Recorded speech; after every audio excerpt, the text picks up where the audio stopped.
It's on me to focus on what matters rather than getting caught up in trivialities like genealogies and controversies and excuse me. It's for me to concentrate on the gospel and building up other believers through love. You know why we have so many denominations?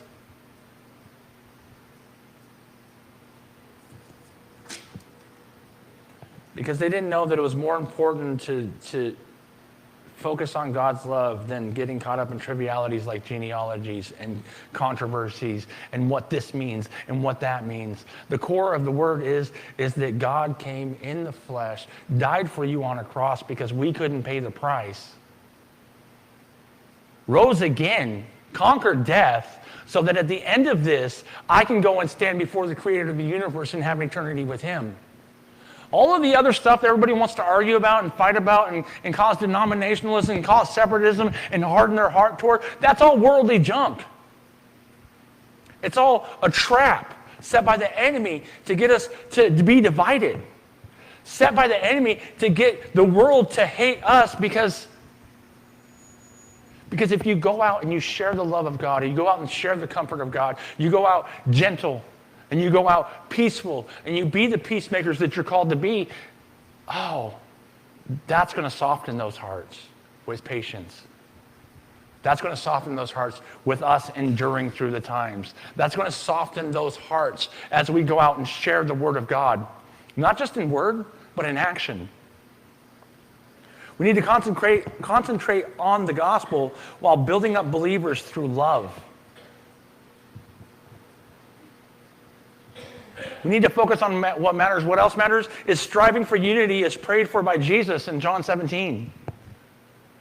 Do you know that Christ prayed for the unity of the body more than he prayed for anything else while he existed? In his life, the recording of his prayer life, he was continuously praying for the body of the church to be united. He didn't want us to be divided by denominationalism. He didn't want us to be divided because I think communion might be different than what you think. He wanted us to come together in one body to fulfill one purpose, that it might fulfill God's purpose for us in this life. So in our daily lives, before engaging online, before engaging in that conversation, we really need to ask ourselves, this conversation, does it lead towards understanding, or does it merely add heat? Are we bringing light, or are we just bringing heat? Because you're called to be light bearers. So this conversation, what does it do? Am I bringing light to the situation, or am I just bringing that heat? In family discussions, right? I know we all have family, and we all have problems with family.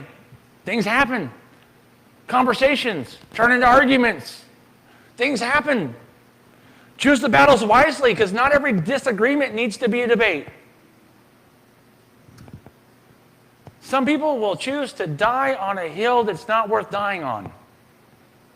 Destroying relationships around them and just destroying their witness, destroying their testimony. And how important is the matter in the grand scheme of things? Let's talk about how important, whatever it is, in the scheme of eternity. How important is it to be right on this when the whole world around us is falling apart and we need Christ in our lives more than anything, when we need love in our lives more than anything, when we need peace in our lives more than anything?